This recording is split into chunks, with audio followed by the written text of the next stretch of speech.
Jean-Louis Lopez, professeur d'espagnol et consultant à France 3 Sud, est avant tout collectionneur taurin. Parmi les billets de corrida, les figurines et les bouquins, il a pas mal de numéros de la revue 7 jours, ancêtre de Télé 7 jours. C'est dans ce journal que Frédéric Dard a fait paraître son premier récit intitulé « Face à la porte du Toril ». Décidément, San Antonio a toujours eu beaucoup de goût pour choisir ses titres. Le texte a été publié en 1942 et Frédéric Dard, à l'époque, avait une vingtaine d'années, 20 ou 21 ans. Il était jeune journaliste à Lyon et il n'aimait pas trop parler de cette époque-là parce que cette presse était un peu pétainiste et ça ne lui convenait pas trop.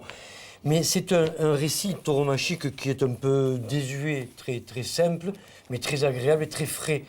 Et surtout, c'est le premier document qu'il ait composé, et c'est donc intéressant pour ça. Au corrida dans le Midi, il ne s'est jamais trop déplacé pour y assister. En revanche, il allait souvent en vacances en Espagne, et en particulier sur la Costa del Sol.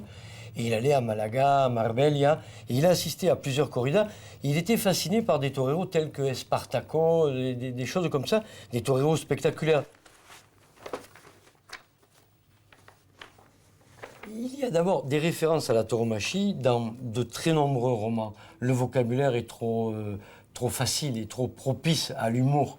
Les deux oreilles, la queue, s'arrimer, faire une faine, c'est un vocabulaire que Berruyer emploie très souvent.